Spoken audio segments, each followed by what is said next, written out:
दृष्टिकोण क्या होता है? दृष्टिकोण वो नहीं जो हमें वो दिखाए जो दिखता है। दृष्टिकोण वो होता है जो हमें दृष्टि के परे देखने की शक्ति दे।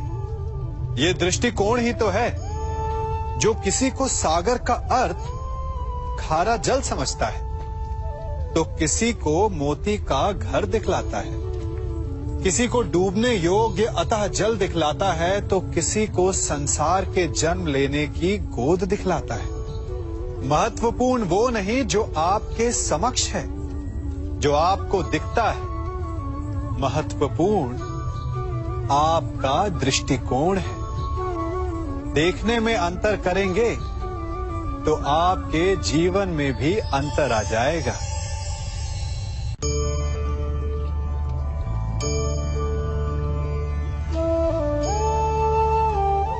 क्या लगता है आपको कि मैं क्या कर रहा हूं? मैं इस जल में अपना प्रतिबिंब देखने का प्रयास कर रहा हूं। अब आप लोगों को लग रहा होगा कि मैं कैसी मूर्खता कर रहा हूं। ऐसे उबलते हुए अशांत जल में कोई अपना प्रतिबिंब कैसे देख सकता है? जिस प्रकार प्रतिबिंब केवल शांत जल में देखा जा सकता है, उबलते हुए जल में नहीं, उसी प्रकार क्रोध में उबलता मनुष्य ना कुछ देख पाता है ना कुछ सुन पाता है। वो ना ही अपने कर्मों के परिणाम को देख पाता है और ना ही अपने आत्मा, अपने मन की पुकार को सुन पाता है। क्रोध भी इसी उबलते हुए जल के समान होता है और वो किसी और को जलाने की क्षमता भी रखता है, परंतु वो भी स्वयं इस उबलते हुए जल के समान भाप बनकर समाप्त होता जाता है। इसलिए विपरीत परिस्थितियों में शांत रहना मनुष्य के लिए आवश्यक है ताकि वो अपनी आत्मा, अपने मन के प्रतिबिंब को देखकर निर्णय ले सके कि क्या उचित है और क्या अनुचित। कभी कभी आप सबके जीवन में एक ऐसी विचित्र समस्या अवश्य आती है कि शक्तिशाली के समक्ष मौन हो जाओ। उस शक्तिशाली से विवाद करने से बचने के लिए आप मौन रह जाते। मानता हूं ऐसा करने से आप एक विवाद से बच जाते, एक संघर्ष से बच जाते, परंतु ऐसा बचाव एक बड़े संघर्ष को जन्म दे देता है। कैसे? हमारा मौन रहना अनजाने में उसका समर्थन बन जाता है और वो स्वयं को अधिक शक्तिशाली अनुभव करता है और यहां से हमारा दमन प्रारंभ हो जाता है। एक के बाद एक हम अन्याय में अनचाहे रूप से सम्मिलित होते चले जाते हैं। तो इसका तोड़ क्या है?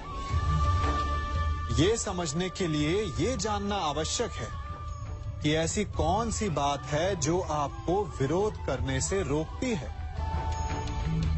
ये सामने वाले की शक्ति नहीं जो आपको रोकती है, ये आपके भीतर छिपा भय है जो आपको रोकता है। हाँ, कभी कभी भय आपकी सुरक्षा अवश्य कर सकता है, परंतु साथ साथ ये भी जानना आवश्यक है कि ये भय ही है जो आपको मौन भी रखता है।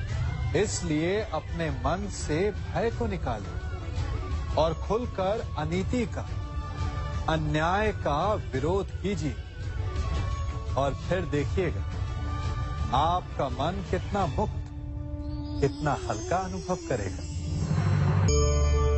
हमारा सबसे बड़ा शत्रु कौन है? आप में से कुछ कहेंगे कि जो हमारा विनाश चाहे, तो कुछ कहेंगे कि जो पीठ पीछे प्रहार करे। आप में से कुछ ये भी मानते हैं कि जो हमारे परिवार की शांति को भंग करे वो हमारा शत्रु है, और कुछ ये भी मानते हैं कि जो हमारे सामाजिक सम्मान को समाप्त कर दे वो हमारा सबसे बड़ा शत्रु है ना। परंतु सत्य इन सब से भिन्न है। हमारा सबसे बड़ा शत्रु हमारे सबसे निकट रहता है, या कहें हमारे भीतर रहता है। कौन है ये शत्रु? वो शत्रु है हमारा मन, हमारा मस्तिष्क। चूंकि ये हमें किसी भी क्षण उचित से अनुचित की ओर, धर्म से अधर्म की ओर ढकेलता है। ये एक क्षण में हमारा परिवार तोड़ सकता है, हमारी प्रतिष्ठा भंग कर सकता है। इसलिए यदि सफल होना, श्रेष्ठ होना है, तो अपने मन पर नियंत्रण रखना सीखिए।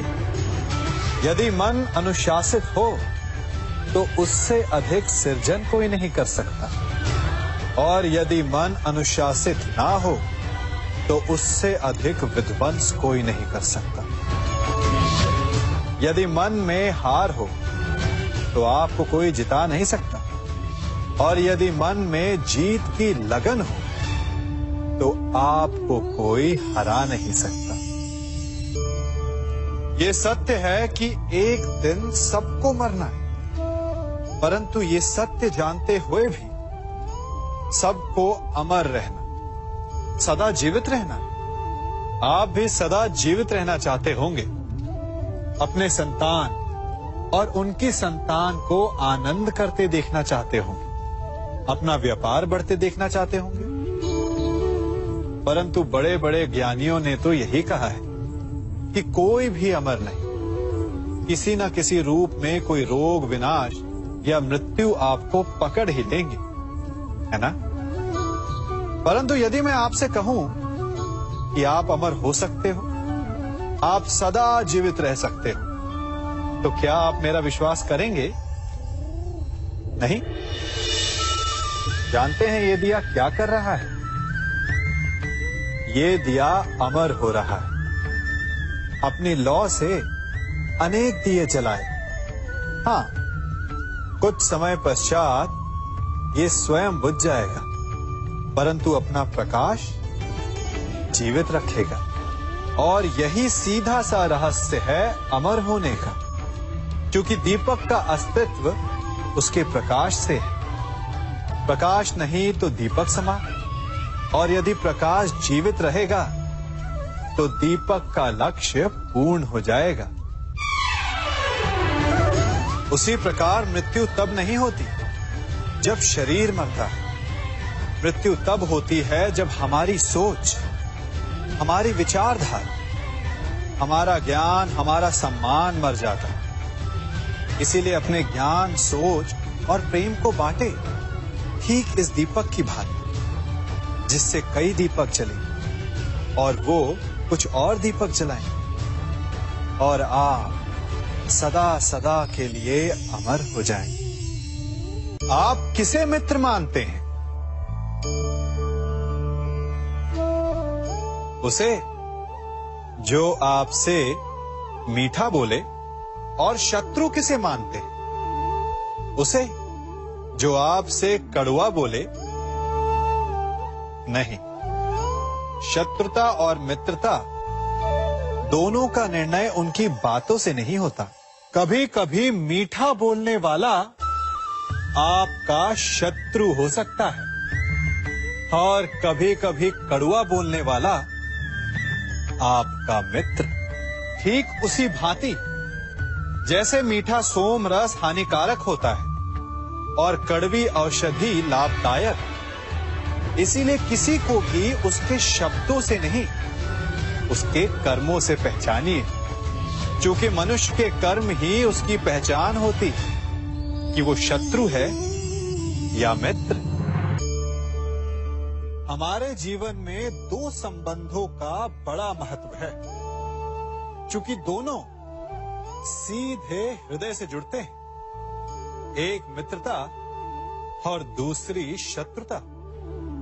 हृदय से जुड़ने वाली मित्रता और शत्रुता अधिकतर हमारे वचनों से जन्म लेते हैं। जब हम सफलता के कारण अधिक उत्साह में होते हैं या किसी हानि के कारण आक्रोश में होते हैं, उस समय हमारे वचनों पर हमारा नियंत्रण नहीं रह पाता। ऐसी स्थिति में हम कुछ ऐसा बोल जाते हैं कि सामने वाला उसे हमारा अहंकार समझकर हमसे मित्रता तोड़ देता है या अपना अपमान समझकर हमसे शत्रुता साध लेता है। क्रोध उस उबलते जल के समान होता है जो शत्रु को जला पाए या ना जला पाए, किंतु वो स्वयं को भाप बनाकर अवश्य नष्ट करता रहता है। इसलिए मुख से वचन निकालने से पूर्व श्रेयस्कर यही है कि उसे आत्मा के तराजू में तौल लिया जाए, क्योंकि एक पल में निकला हुआ वचन कई जन्मों तक दंड बन सकते हैं। कभी चुंबक को देखा है कैसे वो लोहे की ओर आकर्षित होता है और कैसे वो लोहे को अपनी ओर आकर्षित करता है? क्योंकि उसके स्वभाव में ही आकर्षण है। हम सबके भीतर भी एक ऐसा ही चुंबक होता है, विचार का चुंबक, जो सदा अपने ही जैसे विचारों को आकर्षित करता है। हम जो बोते हैं वही काटते हैं। उसी प्रकार हम जैसा सोचते हैं वैसा ही पाते हैं। साधु ईश्वर का नाम जपता है तो उसे ईश्वर मिल जाता है। अर्थात फल हमारी सोच पर निर्भर करता है। ओस की बूंद यदि केले के पत्ते पर गिरे तो वो कपूर बन जाती है, सीप में गिरे तो मोती, और यदि विषधर के मुख में गिरे तो विष। बूंद एक है परंतु उसके प्रारब्ध भिन्न है, क्योंकि उसे आकर्षित करने वालों का व्यवहार भिन्न है। इसलिए यह आप पर निर्भर करता है कि आपको भविष्य में विष चाहिए या अमृत। स्मरण रखें, हम वही बन जाते हैं जैसा हम सोचते हैं, जैसा विश्वास रखते हैं। यह आपका विश्वास ही है जो ये निर्धारित करेगा कि आपको विष मिलेगा या अमृत। इसलिए अपनी सोच को सुदृढ़ रखिए, सकारात्मक रखिए, और फल भी सकारात्मक ही आएगा। जब से ये सृष्टि बनी है, नदी की धारा और चट्टान के मध्य सदा संघर्ष रहा है, परंतु हर बार चट्टान की कठोरता को हारना पड़ता है और नदी की धारा कोमल होते हुए भी कठोर चट्टान को काट देती है। कभी सोचा है क्यों चट्टान इतनी कठोर और जल इतना कोमल, चट्टान इतनी दृढ़ और जल इतना लचीला, फिर भी सदा जल कठोर चट्टानों के मध्य से अपना मार्ग बना ही लेती है? कारण केवल एक है और वो है लगातार चलने की क्षमता।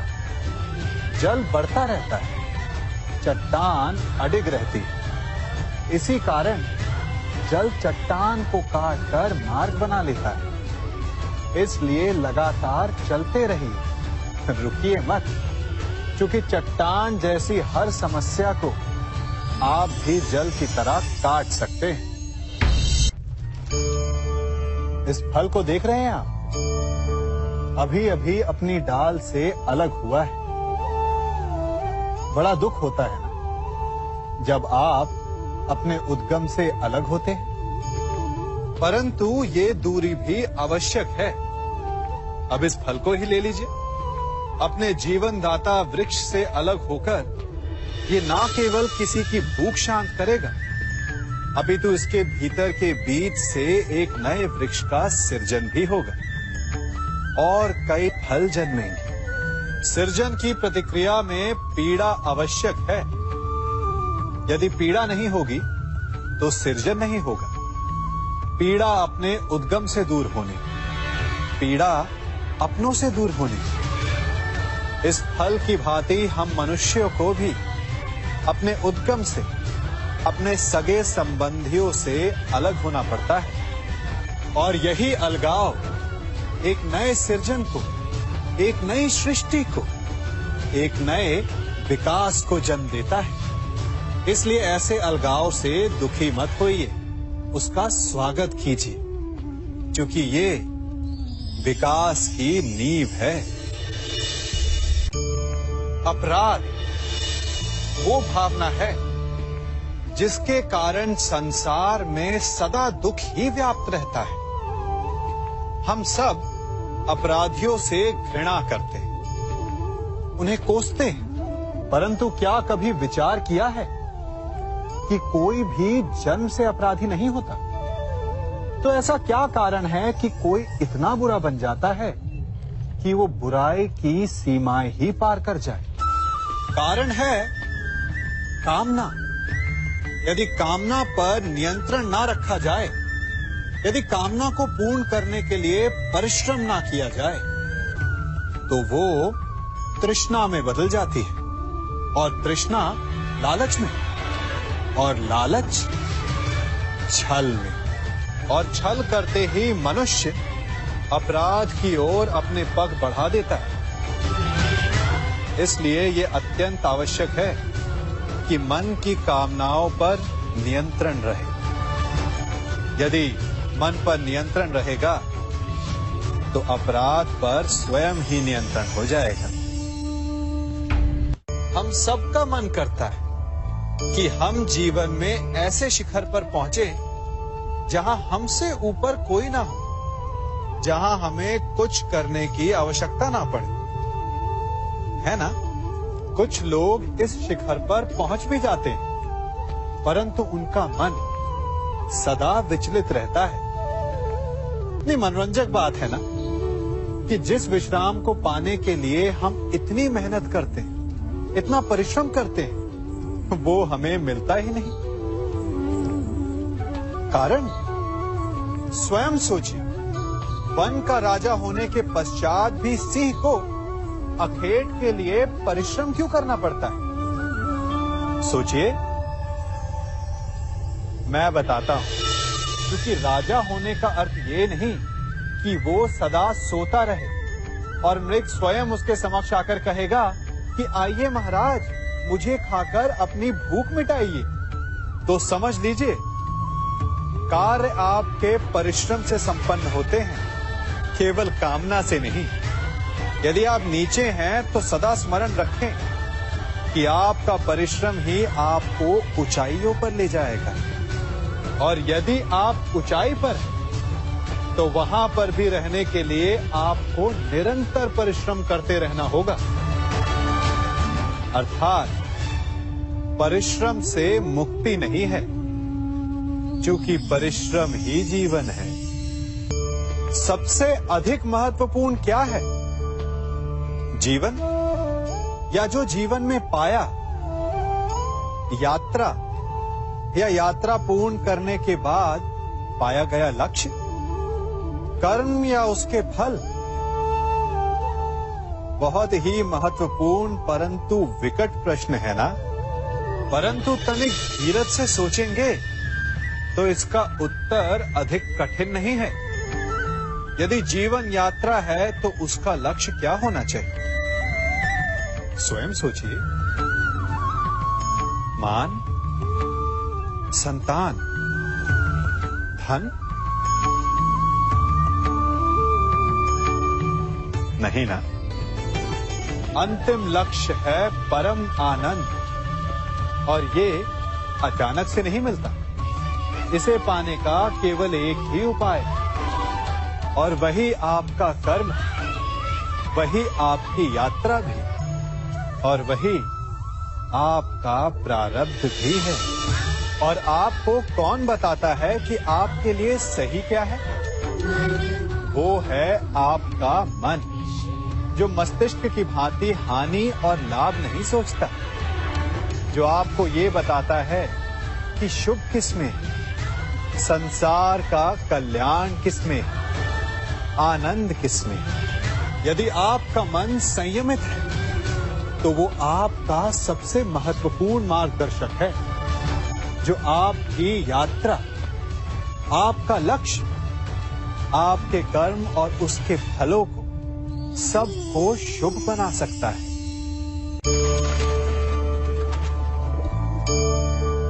इन पक्षियों को देख रहे हैं आप?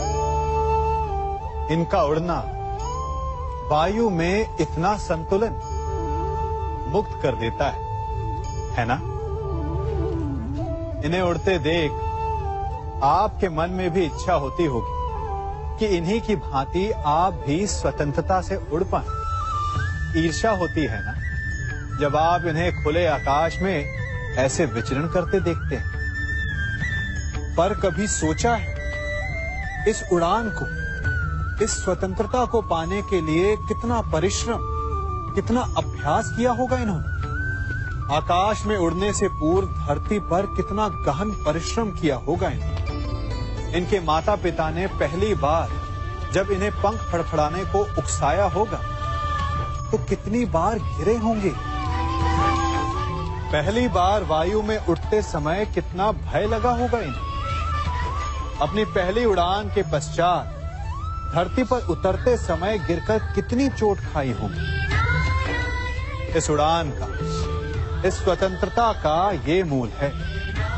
यदि आप ये दे सकते हैं तो अवश्य आप भी इस स्वतंत्रता को पा सकते हैं। इन पक्षियों की भांति ही अपने चारों ओर जब भी आप किसी सफल मनुष्य को देखें तो उससे ईर्ष्या ना करें। उसके परिश्रम और पीड़ा को समझने का प्रयास करें जो उसने यहां तक पहुंचने में पाई है।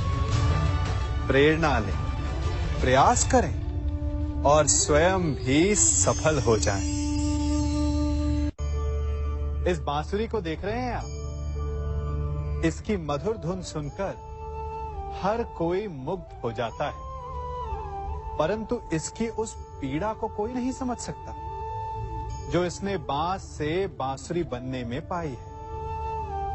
पीड़ा सहकर ही इसमें से सुर निकलते हैं जो मन को शांति देते हैं। इसी प्रकार पत्थर से प्रतिमा को देव रूप बनने में छेनी और हथौड़ी की मार सहनी पड़ती है, तभी उसकी पूजा होती है। बात यह है कि निर्माण के लिए स्वयं के टूटने का विज्ञान बहुत ही आवश्यक है। जब टूटकर चूर हो जाओगे तभी नया अस्तित्व पाओगे। अर्थात शक्ति पाने से पूर्व पीड़ा का भोग करना आवश्यक है। यदि पीड़ा से भागोगे तो शक्ति नहीं पाओगे। अभी आप पर निर्भर करता है कि आपको बांस बनकर रहना है या बांसुरी, पत्थर बनकर रहना है या प्रतिमा के रूप में सजना है। ये निर्णय आपका है। पिता होना बड़े आनंद का विषय है और जितना बड़ा आनंद है उससे भी अधिक बड़ा उसका उत्तरदायित्व भी। आप में से भी कुछ पिता होंगे, कुछ संतान, और मुझे पूर्ण विश्वास है कि आप लोग भी अपना उत्तरदायित्व अवश्य पूर्ण करते होंगे। हर पिता अपनी संतान के सुख के लिए, उसके उज्जवल भविष्य के लिए रात दिन परिश्रम करता है, धन इकट्ठा करता है, सुविधाएं एकत्रित करता है। आप भी करते होंगे। हर पिता को यही लगता है कि उसने अपनी संतान को सब कुछ दे दिया, परंतु फिर भी संतान प्रसन्न नहीं रहती। यदि आपको विश्वास नहीं तो आप भी स्वयं अपनी ही संतान से पूछ लीजिए। उनको अवश्य कहीं ना कहीं कोई कमी अनुभव होती होगी और इसका केवल एक ही कारण है और वो है पिता की भूल। उसे लगता है कि उसने अपनी संतान को सब कुछ दे दिया, परंतु वास्तव में वो उसे सबसे अमूल्य विरासत दे ही नहीं पाता और वो अमूल्य वस्तु है समय। अपनी संतान को समय दीजिए, उसे समझिए, उसे समझाइए, उसके साथ खेलिए और जीवन के मैदान में उसे खेलना सिखाइए। उसे संस्कार दीजिए, उसे उसके मार्ग पर चलने दीजिए। मार्ग भटके तो उसे उचित मोड़ भी दिखाइए। विश्वास कीजिए, इससे अधिक कोई अमूल्य वस्तु आप अपनी संतान को नहीं दे सकते। युवा अवस्था भी हमारे जीवन का कितना सुंदर काल होता है ना। बाहू में बल, मन में कुछ बड़ा कर जाने की चाह, आंखों में भविष्य के सुंदर और कोमल सपने। और इसी अवस्था में मनुष्य के भीतर पनपता है प्रेम। किसी को देखकर उस पर मन मोहित हो जाता है और फिर मनुष्य अपना सब कुछ उस पर न्यौछावर कर देना चाहता है। फिर प्रेम की परिणति होती है विवाह में। क्यों? सबको अपने खट्टे मीठे संस्मरण स्मरण हुआ है ना। परंतु यहीं से अधिकतर माता पिता और संतान के मध्य विचारों का विरोध प्रारंभ हो जाता है। संतान को लगता है कि उसका चुना जीवन साथी ही उसके लिए उपयुक्त है और माता पिता को लगता है कि संतान अनजाने में भूल कर रही है। संतान का तर्क होता है कि उसे विवाह किससे करना है, ये उसका अधिकार है। और माता पिता का तर्क ये होता है कि अब भी जीवन साथी चुनने की समझ संतान में है ही नहीं। तो इस अवरोध को काटा कैसे जाए, उचित निर्णय कैसे लिया जाए?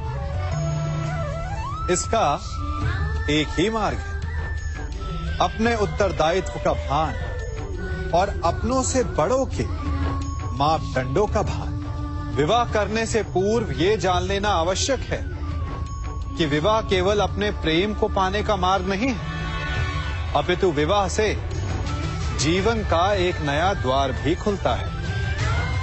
और हर नए जीवन के साथ नए उत्तरदायित्व भी होते हैं। और यदि इन उत्तरदायित्वों को समझकर निर्णय लिया जाए तो विश्वास कीजिए, आपका दाम्पत्य जीवन आनंद से भरा रहेगा और आपको कभी ये पछतावा नहीं होगा कि आपने कोई अनुचित निर्णय लिया।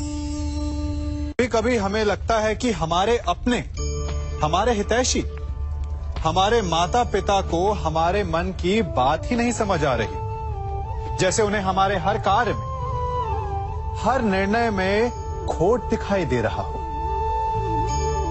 और ऐसे में हम कर बैठते हैं विद्रोह। ऐसी अवस्था में हमें वही अच्छा लगने लगता है जो हमारी मन की बातों का समर्थन करे।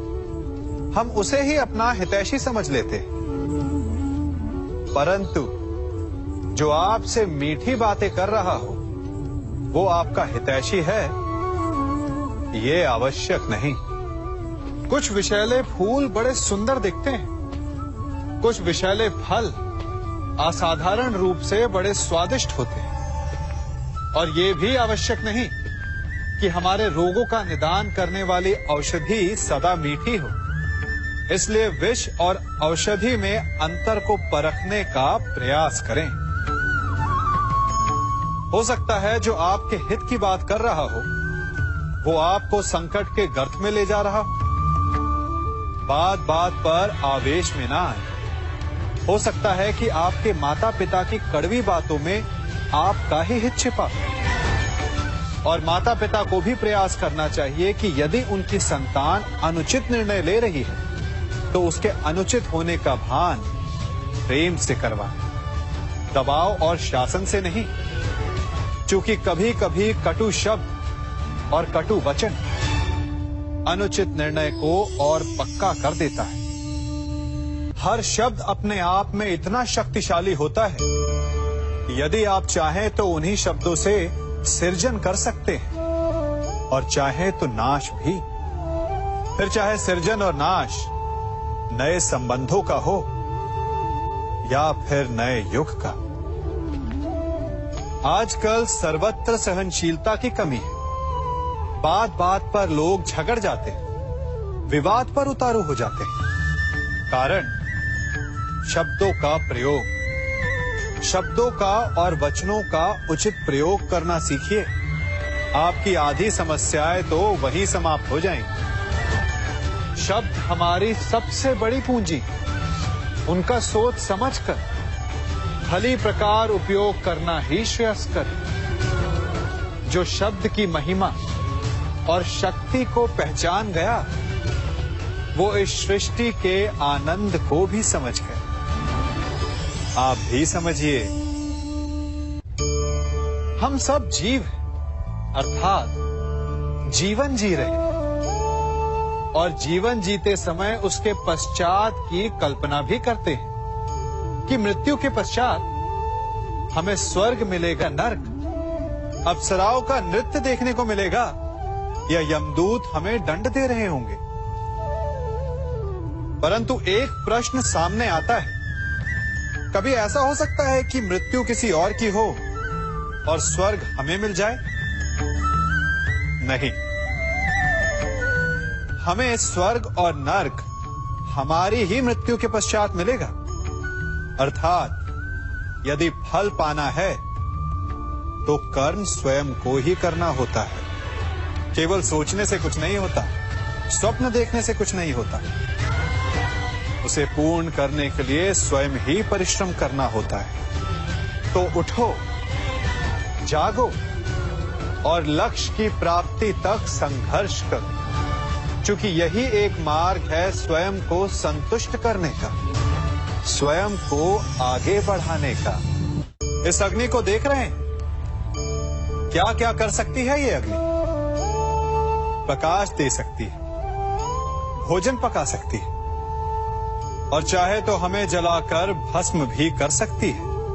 ये जल हमारी प्यास बुझा सकता है या हमें डुबोकर मार भी सकता है। तो क्या ये इच्छा इस जल की है कि ये हमारी प्यास बुझाएगा या हमें डुबाकर मार देगा?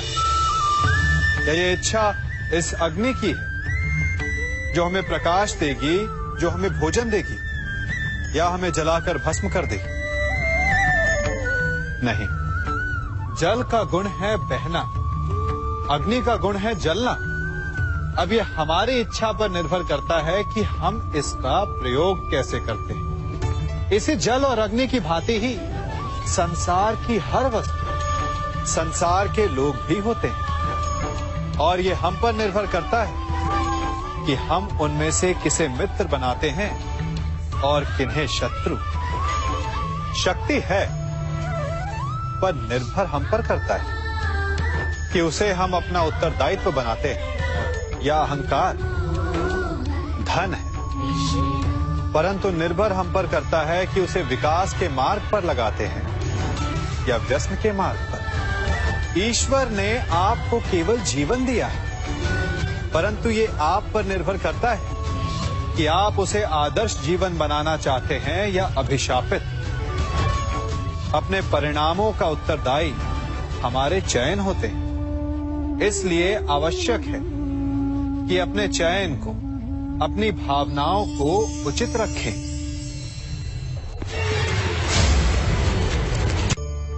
संसार में सबसे बड़ा संबंध कौन सा है?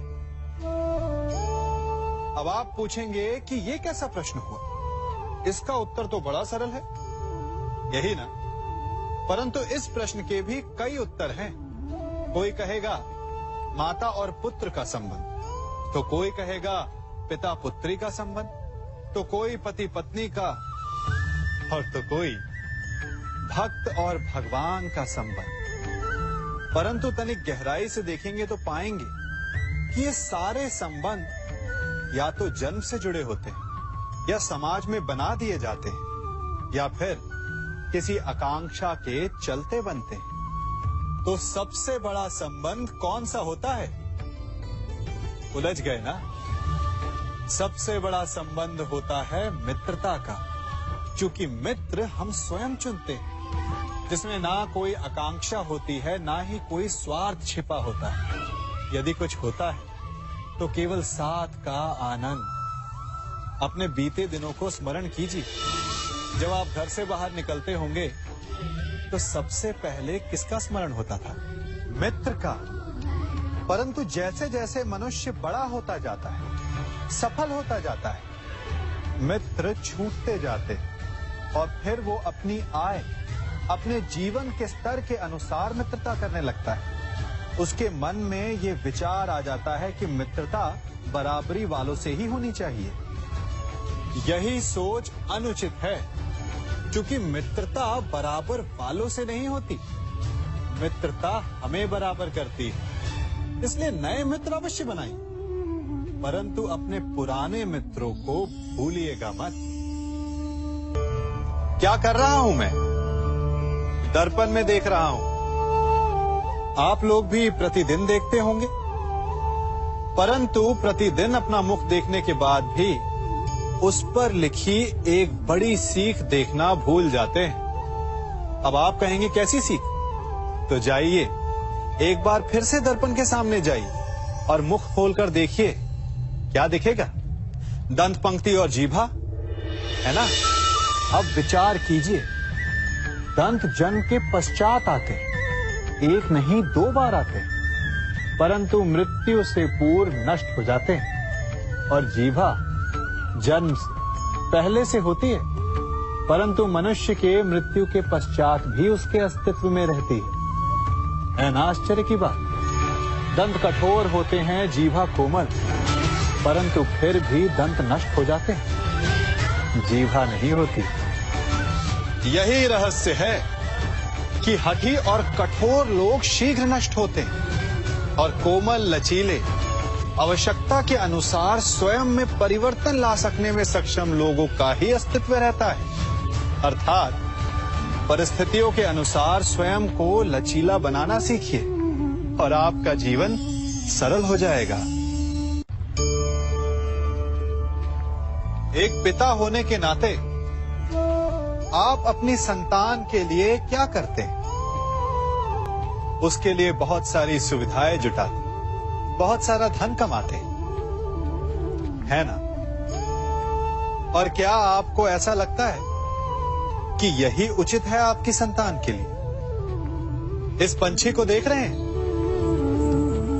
ये भी संतान को जन्म देता है, उन्हें पालता है, पोसता है, उड़ना सिखाता है और भोजन का प्रबंध भी करना सिखाता है, परंतु उनके बड़े हो जाने के बाद उनके लिए अलग से घोंसला नहीं बनाता।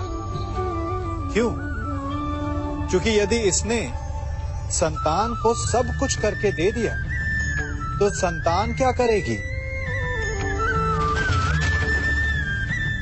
वो अपनी संतान को तब तक भोजन कराता है जब तक उसकी संतान स्वयं भोजन का प्रबंध करने में सक्षम नहीं हो जाती। और उसका लाभ ये मिलता है कि उसी की भांति उसकी संतान आत्मनिर्भर बनती है। इसलिए अपनी संतान को उतनी ही सुविधाएं दें जितनी आवश्यक है। मोह को त्यागे। आपका उनसे मोह उन्हें कभी आत्मनिर्भर नहीं बनने देगा। अपनी संतान को कर्म करना सिखाइए। यदि आपकी संतान कर्म करना सीख गई तो वो धन स्वयं कमा लेगी, और यदि वो आलसी अकर्मण्य बन बैठी तो आपके संचित धन का भी नाश कर देगी। संबंध एक सहारा होता है जीवन का, और संबंधी वो होते हैं जिनसे आवश्यकता पड़ने पर सहायता मांगी जा सके, जिन पर विश्वास किया जा सके कि बुरे समय में वो हमारे काम आएंगे। कभी ऐसा भी हुआ होगा कि आपके पास कोई सहायता मांगने आया, या ऐसा भी हो सकता है कि आप किसी के पास सहायता मांगने गए हो, परंतु प्रश्न ये उठता है कि क्या केवल किसी के मंतव्य में उसकी सहायता इसीलिए कर देनी चाहिए क्योंकि वो आपका संबंधी है? अब आप कहेंगे कि ये कैसा प्रश्न हुआ? तनिक सोचिए, एक अस्त्र बनाने वाला जब अस्त्र बनाता है तो ये अस्त्र किसको देना है उसका अधिकार उसी के पास होता है। वो चाहे तो ये अस्त्र किसी को भी दे सकता है, वो एक सैनिक को भी दे सकता है या एक डाकू को भी, और यही अस्त्र 2 भिन्न कार्य कर सकती है। यदि डाकू के हाथों में आ गई तो उसका भय दिखाकर वो लोगों को लूटेगा, निरपराधों का रक्त बहाएगा। सहायता करने वाले की भी अवस्था ऐसी ही होती है। इसलिए किसी की सहायता करने से पूर्व ये विचार कर लेना आवश्यक है कि किसे क्या, कब और कितनी सहायता देनी चाहिए कि उसका दुरुपयोग ना हो। यदि आपकी सहायता से कोई अधर्म हुआ तो उसके उत्तरदायी आप भी होंगे। जीवन में कई बार ऐसे अवसर आते हैं कि आप लोगों से मिलने जाते हैं और उनसे कुछ आकांक्षाएं भी रखते हैं, और कई बार जीवन में ऐसे अवसर भी आते हैं कि लोग आपसे मिलने आते हैं। इसलिए अतिथियों का सम्मान करने से पूर्व सदा कुछ बातों को स्मरण रखना आवश्यक होता है। यदि कोई आपके पास मिलने आता है तो उसके 3 कारण हो सकते हैं। पहला कारण होता है भाव, दूसरा अभाव और तीसरा प्रभाव। तो जैसा अतिथि उसको वैसा ही सम्मान दे। यदि आपके पास कोई भाव से आए तो उसे केवल आपका प्रेम चाहिए, आपका सानिध्य चाहिए। और यदि कोई अभाव में आया तो उसकी उतनी सहायता अवश्य करें जितना आप करने में सक्षम हो, परंतु इतनी अधिक भी ना करें कि वो उस सहायता का दुरुपयोग कर बैठे।